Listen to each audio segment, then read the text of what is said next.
Hey listeners, did you know that YogiTriathlete offers endurance coaching for body and mind? We offer personalized training plans for endurance sports, wellness and mindset, nutrition and recovery guidance, and race preparation and strategy, all within the supportive community of Team YogiTriathlete. So if you're ready to conquer your fitness goals and push your limits, our endurance coaches are ready to guide you on the journey to peak performance. Go to YogiTriathlete.com today to set up your free 30-minute discovery call and embrace a future of strength, stamina, and achievement. Your goals, our experience, the perfect match for unstoppable success. When I'm not sure about doing something, as I think about why I'm scared of doing something, and I think a lot of the time it comes back to being scared of failing. Like if you take that leap, so say if I said I was going to go all in on triathlon and it didn't work out, is that a failure? Maybe not, because it's actually, at least you gave it a go. And I just think if you want to do something, just give it a go and you can make it work. And that's not necessarily saying that you have to give up everything else in your life. But I do think if you're doing something that makes you happy, you're going to love it even more and you're going to make it happen. And I don't know, just get after it. You've only got one life to live and you've got the rest of your life to, be on the grindstone. So if you have an idea of what you want to do, then don't let anyone tell you that you can't do it. I think if you think you can, then I think that's the only opinion that matters, really.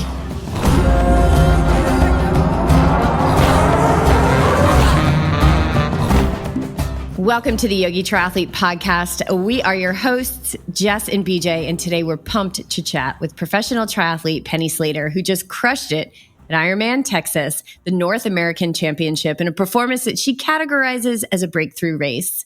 Even though she took in as many carbs as she possibly threw up, she kept pushing forward, because when it comes to Ironman, you never know what will happen, especially in a notoriously hot and humid race like Texas.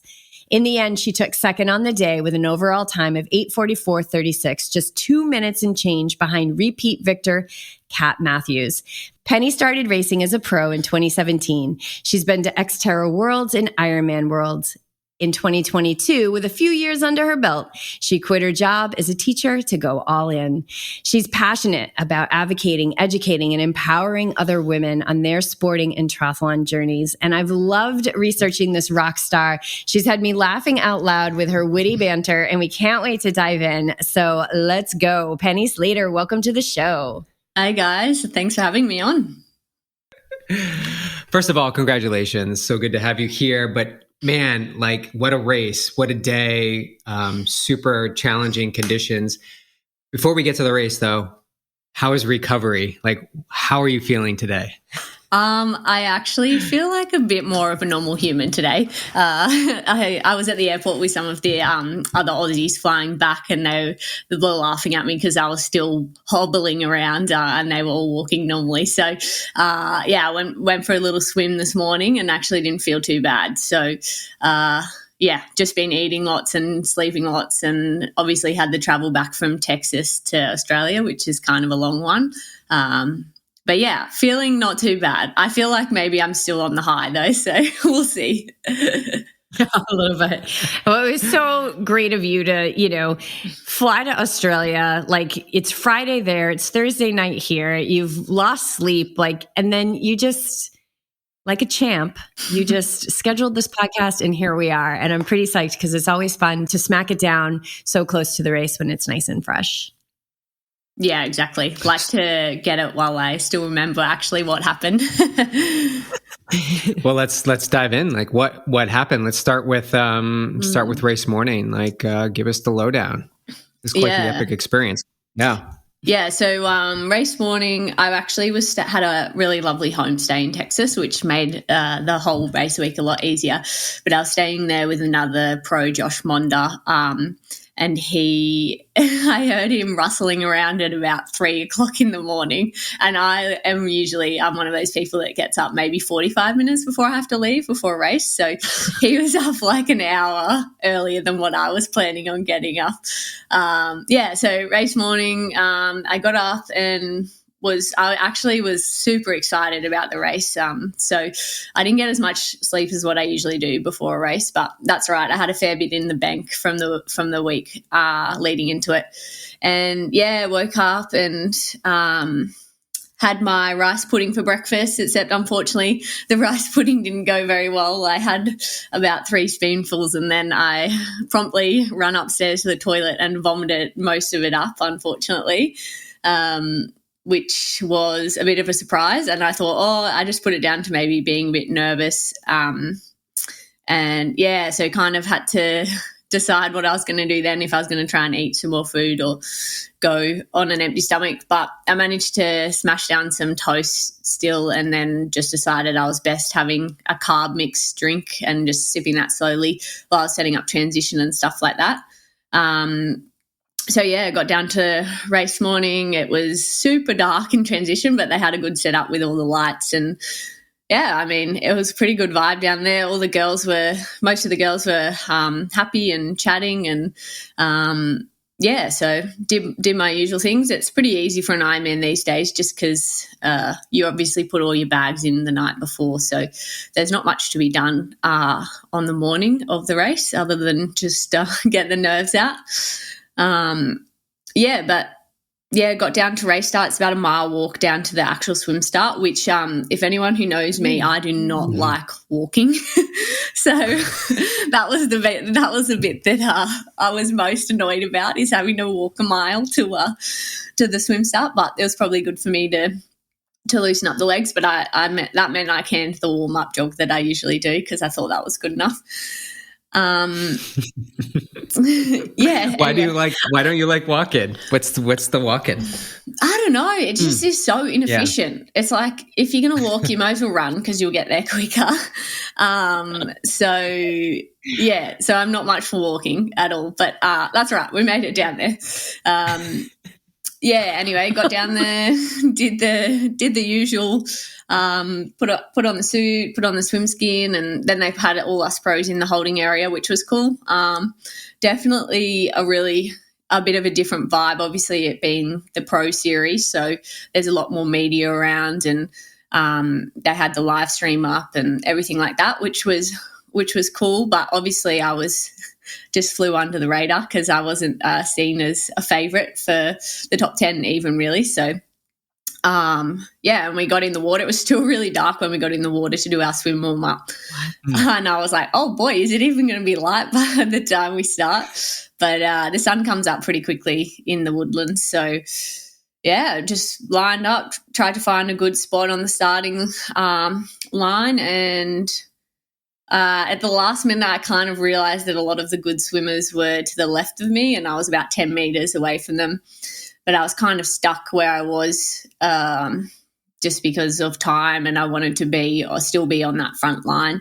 And I've been working a lot on my swim this year because it's let me down in the past. So I was hoping for a good swim, but if I'm being honest, I haven't been swimming that well the last 3 weeks in training. So it was more just about trying to have the best start that I could, which I did. I started really well. I had a really good first 400 or 500 meters, and I didn't get touched by anyone, which is nice because usually you're getting elbows in the face or someone swimming over your legs. But unfortunately, I just sort of missed the split of like the girls who ended up swimming about 56 minutes. I was on a girl's feet and she sort of fell off the back of them, and then didn't really feel like I could go round. So that kind of led to a bit of a solo slog for the rest of the time, yo-yoing between being like, oh gosh, I'm losing so much time, and then just trying to think of being smooth in the water, and because it's a nice flat swim. But every time I do an Ironman, I forget how far 3.8 kilometers feels when you're just swimming it. But yeah, anyway, so I just tried to focus on my stroke and staying nice and relaxed in the water. And I sort of thought to myself, well, the swim is what it is, and we'll deal with the damage once I get into T1. So, yeah. So not seeing those swimmers, not being able to get over there, but, starting the swim and already having kind of a hiccup in the morning with not feeling well, like how was your headspace there?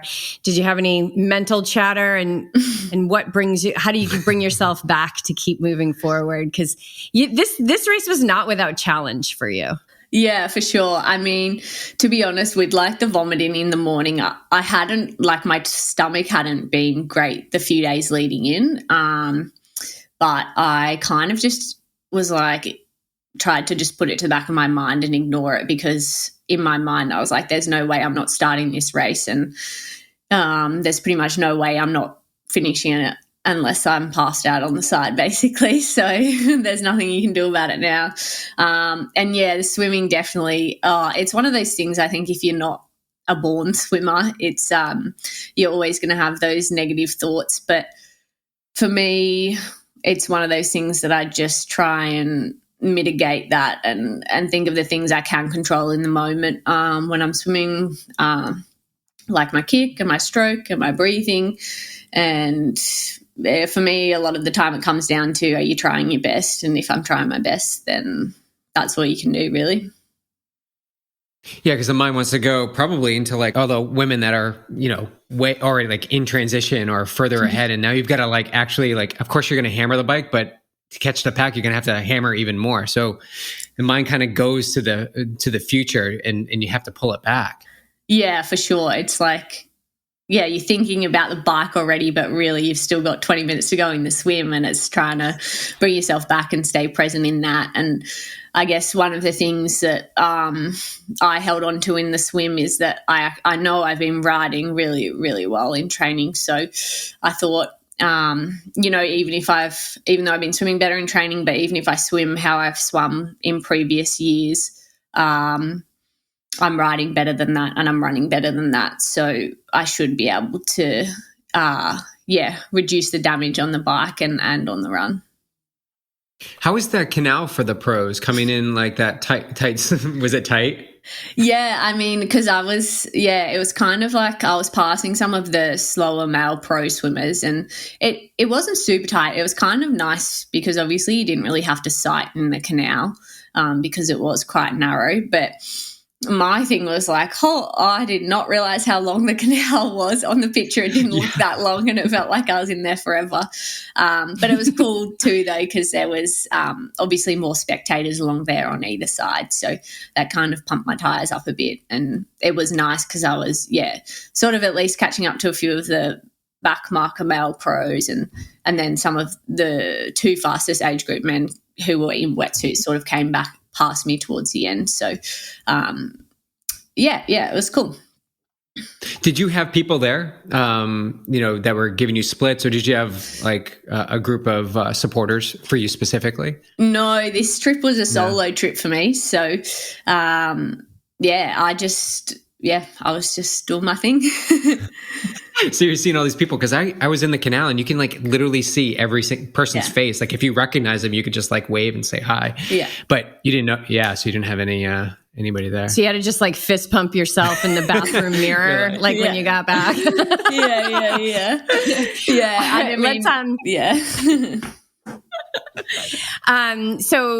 So for perspective, so you were 11th out of the swim. But then at the end of the day, you ended up having the 7th fastest swim because the other girls didn't finish the race. So 59:36. How's that for like you for an Ironman swim? Like you're like meh or pretty bad.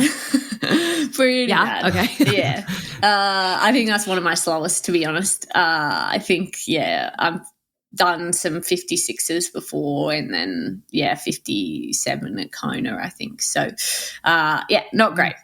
And also based on I had my fastest 70.3 swim like 3 weeks ago or however long ago it was, a month ago at Geelong, 70.3. So all things were pointing to me definitely swimming much faster than I did, but that's the way it goes. You have to bring it together on race day, and sometimes it doesn't happen.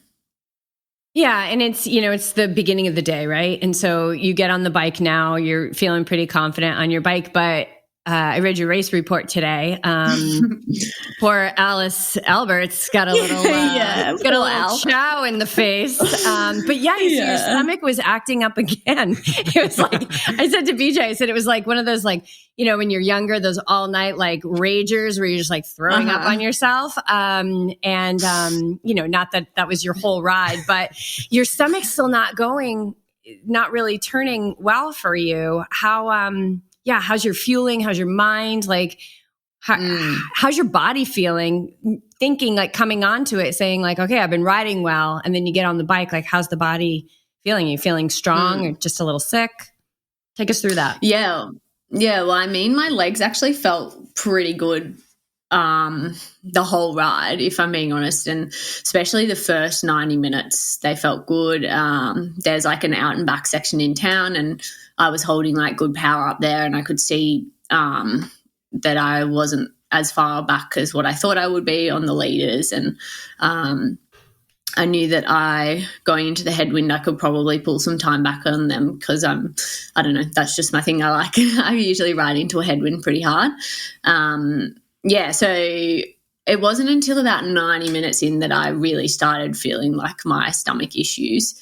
And that's kind of when I had my first little vomit. And, I was like, oh, no, maybe it's just, maybe I just took a bit too much nutrition on too quickly, and it's just that.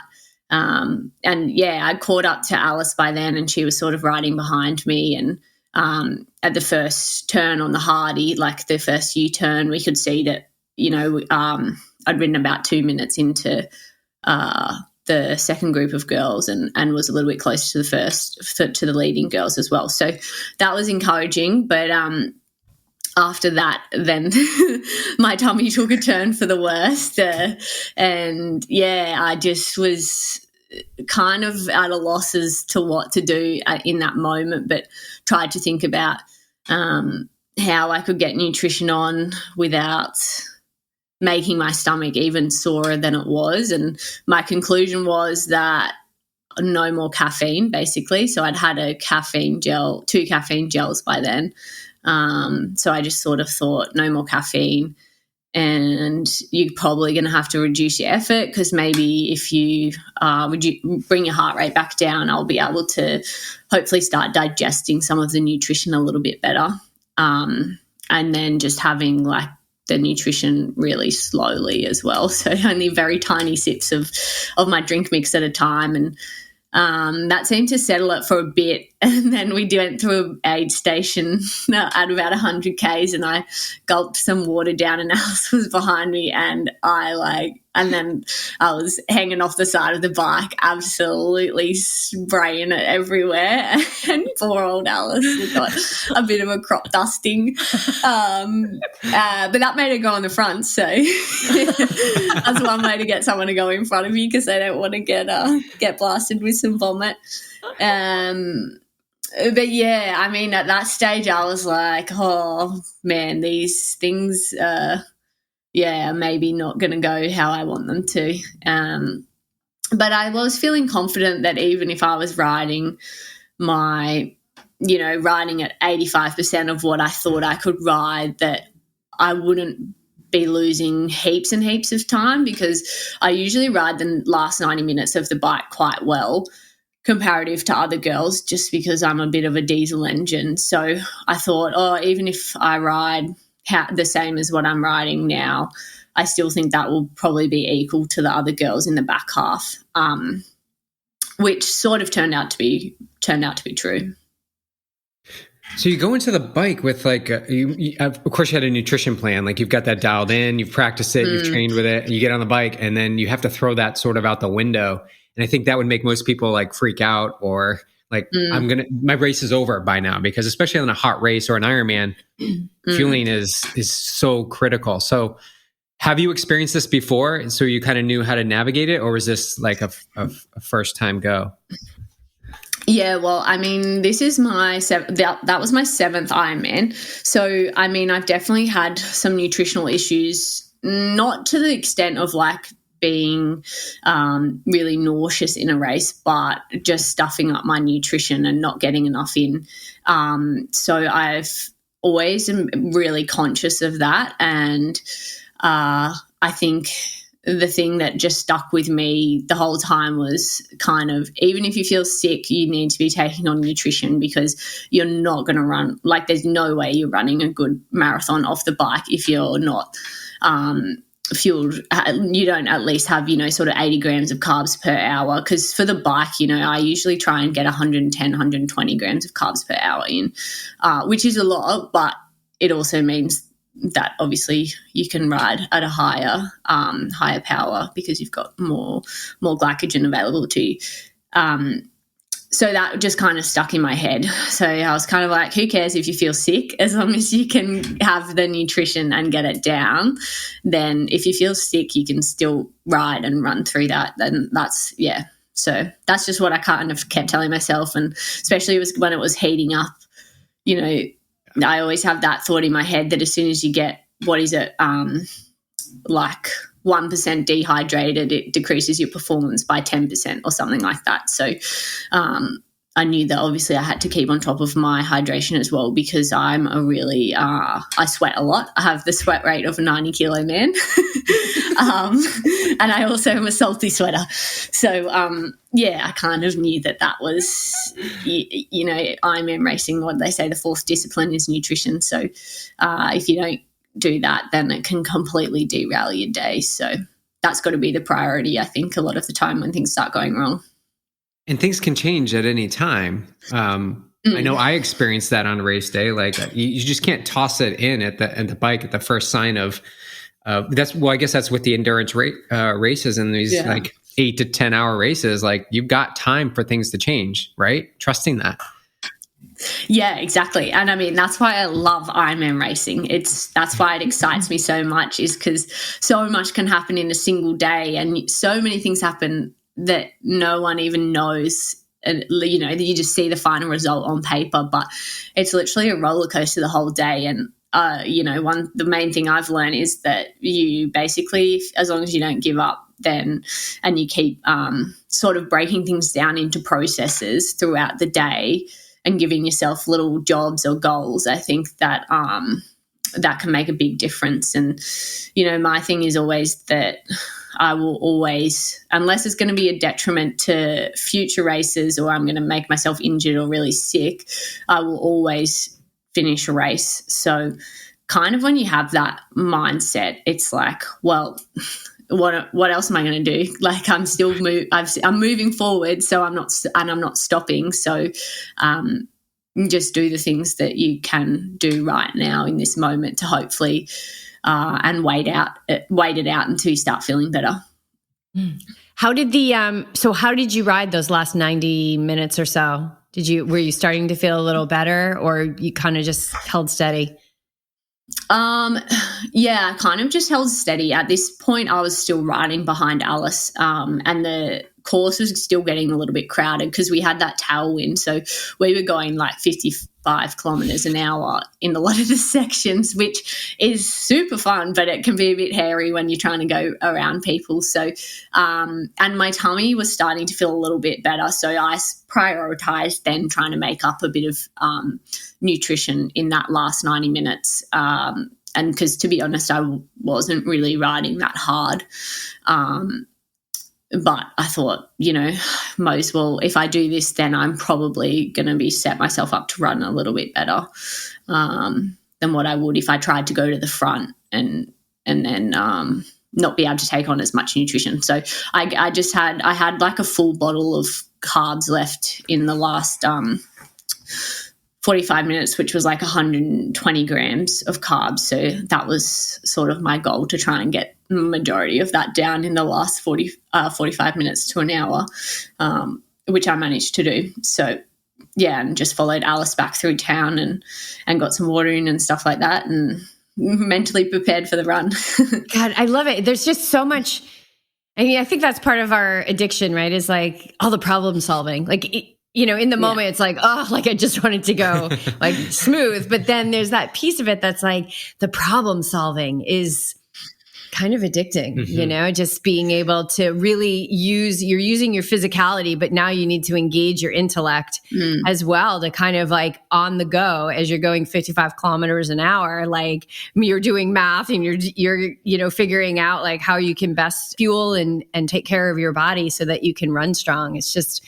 It's awesome. You're sharing so many wonderful little nuggets of gold here. I hope all the amateurs listening are taking notes. Okay, so not riding that hard, you did a 4:39:39. Well, not riding that hard with the wind. I think it was challenging in the wind. Yeah. But that's her thing. That's your thing. Yeah, that's your jam. Her thing. Which is a great mindset. Like that's my thing. Like riding into the wind. I like that. That should be a good one to adopt. So you were 5th off the bike, and then you head out onto the run. And tell us about this, because now you start. Towards the end, like cameras are on you and they're just like, oh my God, this girl's moving through the field. Like, what is going on? Like, is she going to catch Lottie? Is she going to catch Kat? Well, we won't get there quite yet, but how are you feeling when in those first few steps with the legs? Yeah. Well, I mean, I actually think I came in 7th, to be honest. Okay. But yeah, so I came in with Alice, and when I got off the bike, it's kind of those first few steps. You're always like, oh, how are my legs going to feel? And I got off and my legs felt like a bit tired, but nothing crazy. And Alice absolutely rocketed through transition. But I wanted to try and get some ice and stuff on. So the lovely volunteers in the change tent poured ice all down my front, all down my back. So I was running out looking like I had a nappy of ice down my race suit.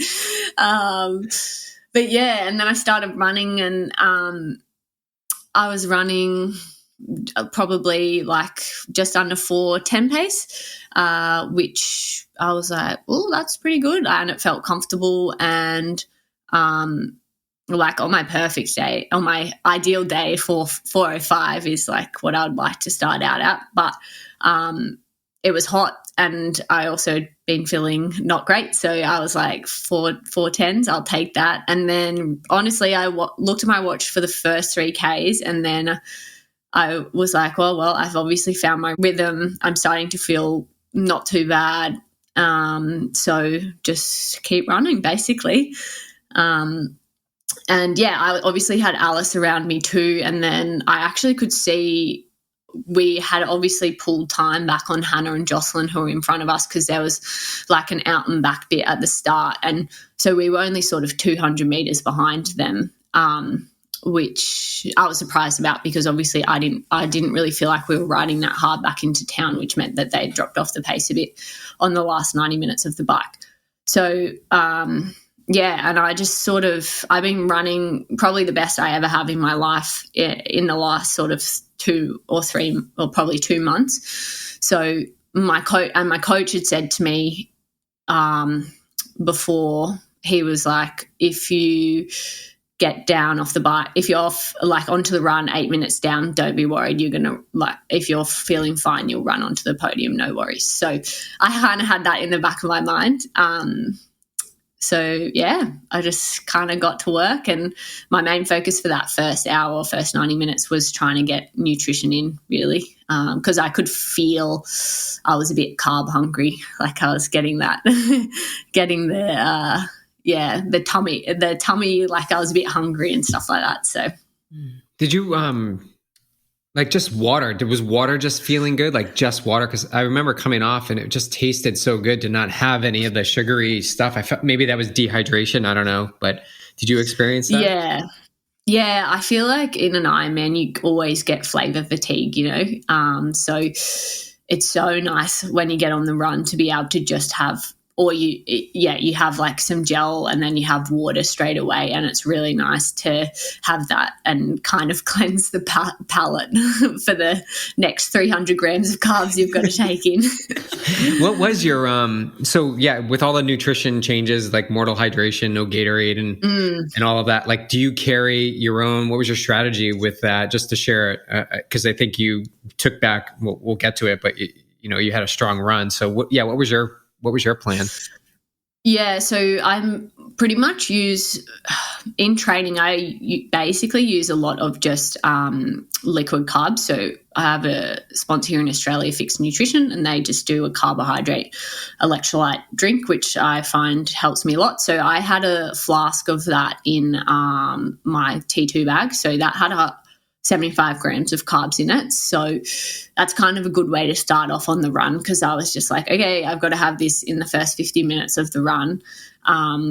So I had that for the first 50 minutes, and then I just used the on-course nutrition there, because obviously it's quite hard to carry much more with you, and I wasn't going to be stopping to use special needs. So obviously Morton have been a sponsor of Ironman for a long time. So if you've raced a lot of Ironmans, you've probably had some Morton gels. And so, I just ended up using them. But I don't really I don't ever usually use the Gatorade mix or the Mortal mix or anything on course, because I try and I'll have potassium and salt tablets on the run instead, because I found that Gatorades or the Mortal sort of upsets my stomach a bit, which I definitely wasn't doing on race day, because I wasn't trying anything new anyway, because things were not great anyway. So, do you ever go for the Coke? No, not usually, actually. I would only go for the Coke if I'm like in dire need. Yeah. So, but I think in like the last 12Ks, if you're really struggling, definitely having Coke isn't a bad idea. Yeah. A little last-ditch effort. So how is it feeling as you're starting to reel these girls in, and then now you're starting to run? Did you know, like when did you know you were running onto that podium, just like your coach said? Yeah, well, I mean, I was surprised everyone always starts the run so fast. So, and I was just thinking, that first 15Ks, everyone was running well. It wasn't, and it was, didn't feel like I was making up heaps of time. Like even when Alice got out of transition in front of me, and she was, 15 seconds in front of me, it still took me 6Ks to then go past her, if that makes sense.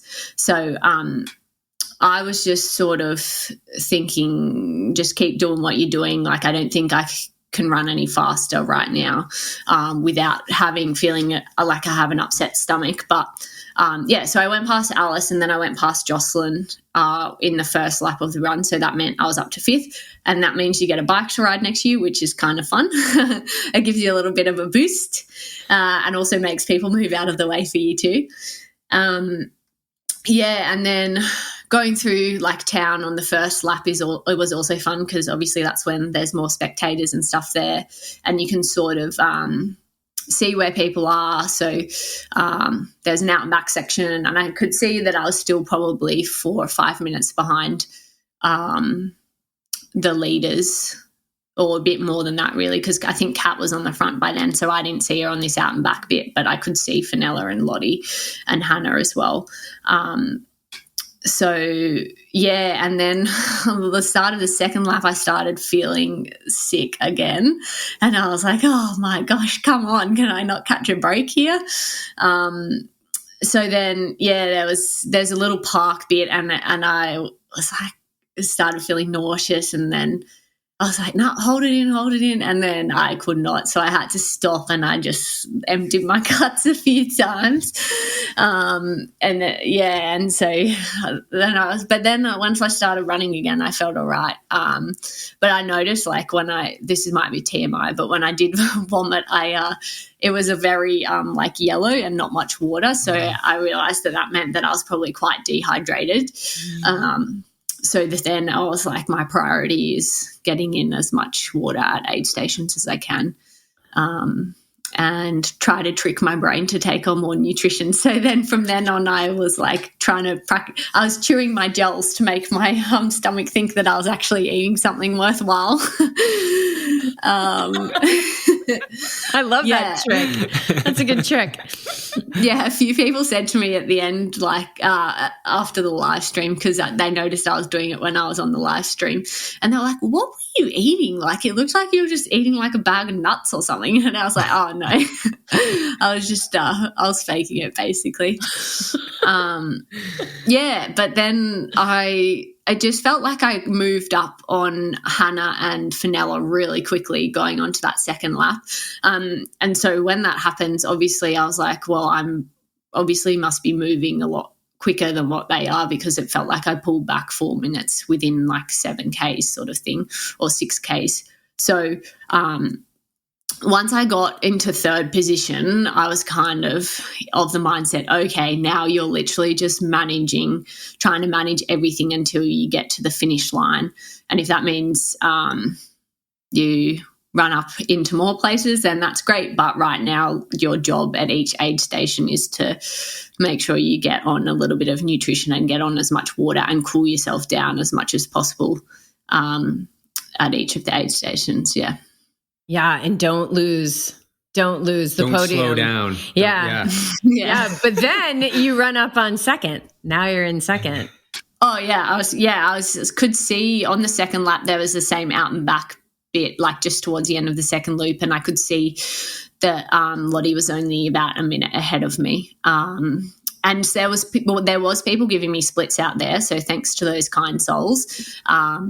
Alice Albert's husband was giving me splits, which is very nice. And same with Mark Matthews, because I don't think they didn't know who I was before the race. And he said to me on the first lap when he saw me, he was like, whoa, you're running so well. And I was like, that gave me a little boost. So I was like, oh, if Mark Matthews thinks I'm running well, then I must be doing all right. So great. So now what we saw on the live stream is, Kat is towards the end. Now you're running strong, you're solid in second, and she's nursing an injury and walking a little bit. Did you know that was happening in front of you? No. Yeah, when I went past Lottie, she actually held on to the back of me for about 3Ks. So she's stubborn as. So my main thing was like I just needed to break that elastic band, which I managed to do. And then actually, the lady riding on the set with me was like, do you want to split to Kat? And in my mind then I was like, oh, I thought she was like 5 minutes up the road, and I was just trying to, stay where I was. And I was of the mindset that I'm hanging on to second here, which in hindsight, I would have loved to have switched that mindset to be like, what do I need to win here? But I didn't have that at that point in time. And I said, no, I don't need a split to Kat. So then I just kind of kept running and was trying not to count down the Ks in my head, just trying to keep my rhythm. And but there was a lot of people out there in like the last 6Ks who were encouraging me, because I think there was a lot of people yelling, do it for the chase pack. So, which was cool. And even Jocelyn, who ended up DNFing, she was out on the course and she was cheering for me, which was really lovely of her.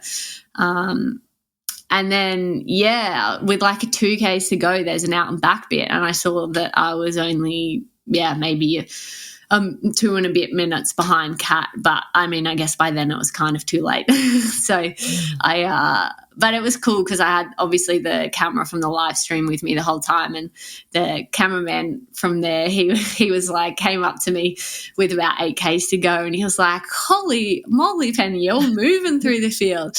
And I was just like, oh, I've been throwing up like all day. And he said to me, he's a funny guy, he said, Tofo, he said, oh, that's all right. Eating's cheating anyway, Pen. Keep going. So finished second. Amazing. Congratulations. Your run split was like exactly 1 minute behind Kat's run split. You're the second fastest run split of the day. And you said it was a breakthrough race. Obviously, second place is amazing, and now you're on the map. Watch out. Now there's, but why else was it a breakthrough race for you? I feel like obviously I have been racing as a professional for quite some time now, and that hasn't been without its struggles, as most professionals have gone through their own injuries and illness and all that kind of stuff, which I had during COVID times. And, I feel like there's one thing knowing that, having that feeling that you're potentially capable of something awesome and that you can compete with some of the best girls in the world. But it's another thing to actually do that on race day. Everything's a hypothetical in training until you actually be able to put a performance down. So I guess for me, for a lot of people, it was a surprise how I performed. And I think one of the Kiwi boys summed it up perfectly, who I've known for a little while. And he said to me at the day after, he said, "This has been a long time coming, hasn't it, for you?" And I said, yeah, it kind of feels like a long time coming, even though to some people it seems like I've come out of nowhere. But, it's those years of building that foundation of endurance. And I think, if you start the sport a little bit later in life, it just takes time to learn things, time to get more of an aerobic capacity and just build yourself up. And Ironman racing is one of those things that it's not just your physical capabilities, but it's also your mental capabilities on the day. And you've got to have both of them align. Yeah, it's like, oh, Penny Slater out of nowhere, second place. She must have had a perfect day. Like all the stars aligned, and you've been busting your butt for years. And like nobody will ever know like all the obstacles that you've overcome, the mountains that you've had to climb to have a race, like that, which you had a lot of obstacles even during the race. And, I think when we look at something like that, we can see that, success comes easy, but it doesn't come easy. It's such a grind. And there's so many reasons along the way to just walk away. What is it about you that just keeps you going forward? I mean, I guess when I discovered triathlon, one of the things I loved the most about it is that you get out what you put in terms of workload. And so really it's just committing to doing the work. And I think also as I got older and more experienced, learning from the mistakes that I made and kind of recognizing that although it sucks at the time if you're injured or sick, that you probably won't, or you hopefully won't make that same mistake again. I pretty much have most of the time never made the same mistake twice because I've learned from it each time. And I think for me, the thing that keeps me going is I just love the sport and I love the process of training every day and trying to be better for myself. I think, that's the thing that drives me the most, is to try and reach my full potential. And if that means I come 10th in a race or if that means I win a race, then that's fine. Obviously you have to be a competitive person to race at the professional level. But for me, it's more about if I can finish a race or finish sessions and I ask my question, did you try your best? And if the answer is yes, then that's fine. That's good enough for me. With this success, do you feel a sense of relief that you achieved it, or do you sense the pressure that potentially will come for that next race that you enter to succeed? I guess in some ways it's definitely a bit of relief because you train your guts out and you hope you have a good race, but it doesn't always come together. But I truly believe that probably the last 4 months, as long as I stayed injury free, there was nothing that was going to stop me from having a really great performance at this race, except for my mind, unless I freaked myself out, basically. So that's kind of what I went into the race with, is that, my numbers definitely across the bike and the run for a full are probably, up there with some of the better girls in the world. So that I kind of held on to that going into the race. And I think for now, I don't know if I'll feel the pressure we'll see for the next race, but I think Not really. Anyway, what's that saying? Pressure is a privilege. And, anytime I feel like I'm struggling, I think, you get to do what you love every day. I liked teaching, but when I think about teaching compared to now, I think, oh man, I love what I do right now, and the thought of going back to teaching isn't what excites me. So, I think about that I get to do this for my job, and I get to meet so many other athletes, and the athletes I coach, I also get to see them achieve the things they want to in the sport, and and I'm just kind of, my life is very ingrained in triathlon, and I kind of wouldn't have it any other way.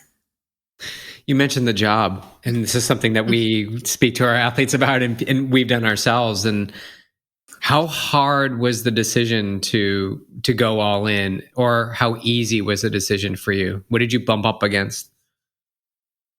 Yeah, I mean, I feel like most young people probably have that thought of wanting financial security and having a house, maybe having a normal life, quote unquote normal life, and doing all those important life stages. But I thought to myself, you do this, it doesn't work out, you got 40 years to work a full-time job if you want it. Or you do this now, and, the reality is, what do I want to achieve in the sport? I want to try and be the best that I can. All right, can you do this right now while you're working 4 days a week and trying to train? And the answer was no. So then I was, what have I got to do that to be better? And that was to not be on my feet all day teaching a bunch of 15 and 16-year-olds and coming home from work stressed and then having to work out, And I was really lucky that obviously I had my teaching degree, but I also had my exercise science degree, which meant that I sort of started a little coaching business at the end of my teaching years, which meant that I also had that as a little side hustle to keep me going if anything happened. But also the good thing about teaching is always going to be there, and it's something that I can fall back on if I need to. But I don't think I'll need to now. Yeah, I don't think so either. And I love that kind of, what's the worst case scenario? Well, I can go back. I can stop doing this, and I think if we're not looking at what we believe the worst case scenario is, where we're still going to carry fear. And my experience has been, when I look at whatever the worst case scenario is, it's never worst case. It's not worst case. Yeah. It's never been worst case. So I've heard, I don't know where I heard this, but I've heard that you do really well in hot and humid conditions, right? And this is super flat course. I'm assuming you got your spot to Nice. Yeah. Yeah. So, how does, that run is really flat, but the bike is anything but flat. Does that excite you, that bike course there? How are you feeling about that course at Nice? Yeah, I mean, that course really excites me. Obviously, I come from an off-road triathlon background, so anything with a bit of bike handling skills in it is great for me. So, look, I'm not sure how I'm going to climb comparative to the other girls, but from what I understand of the course, the climbs are kind of long and steady, not punchy, which suits me a bit better. So anytime I can spend time in the aero bars still climbing, I think is going to be good for me. So, and then I'm also quite confident in my descending skills. Mind you, I have binned it a few times, so I have to be confident, but not too confident. But yeah, I used to take a lot of risks descending back in the day, but I'll have to curb that instinct to send it down the side of the mountain, so I actually make it to the marathon in one piece. Yeah, but I think that's where that podium is going to happen, is on the skill and just the skill and the presence and the calm on those descents. You can get a lot of time there. Yeah, exactly. And I'm excited for the challenge of, obviously it's going to be a much different to usual course in terms of the pacing strategy as well, because you're going to be climbing for so long on up and then on the flat sections, and then you have like an hour almost of not really pedaling. So it's going to be interesting to see or to work out how many watts I can push on the climb, because obviously it'll probably be more than what I'm used to in an Ironman, because then I'm going to have like an hour rest descending. So yeah, I'm excited. Hopefully I'm going to get over there early, so 3 to 4 weeks early, to check out the course and come up with a bit of a plan. Nice. First, for those that are listening, and this is something I'm interested in too, like nutrition goals for an Ironman race, especially because you do so well in the heat and those challenging conditions. Like, how do people approach that? What's a simple goal to go after for someone that like maybe is always wishing the weather was like perfect 60 degrees and kind of cool, but they have to really prepare and be ready for challenging conditions and be able to perform at that level?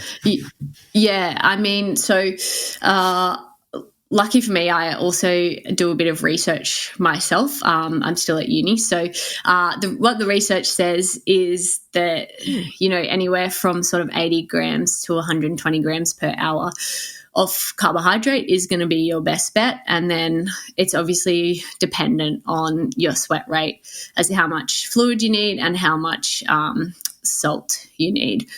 But I think the number one pointer I would give people is that you have to train your gut in training, and that's not just doing it once every 3 weeks. That's doing it on at least once a week, where you have sessions where you're trying to hit that carbohydrate goal that you need for the race, and also that it doesn't just take 3 weeks to train your gut. It took me probably 6 months to train my gut to be able to handle 90 grams of carbs per hour. And then it's taken me another 2 years to train my gut to be able to handle 110 to 120 grams of carbs per hour on the bike. And I also this is something I tell my athletes all the time, and my advice is, the nutrition's the easy bit of it. You've gone and worked your guts out training, 8 to 15 hours a week. It's silly not to do your nutrition. That's the easy bit. So, in your mind, you need to make it that nutrition goal is a non-negotiable.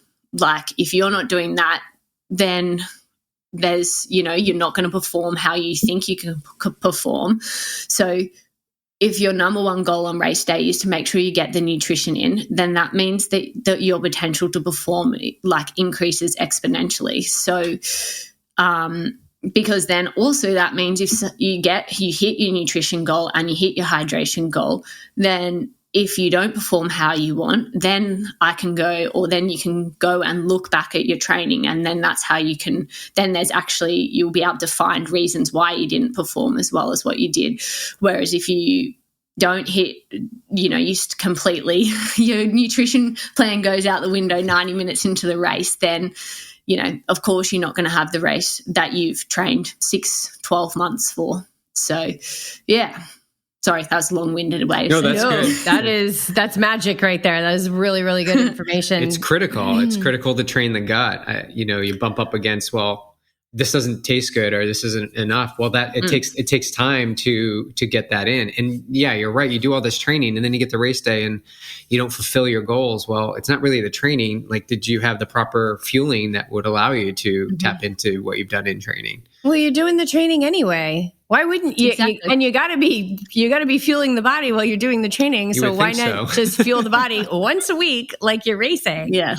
Yeah, exactly. Yeah, that doesn't compute for me. So what's next?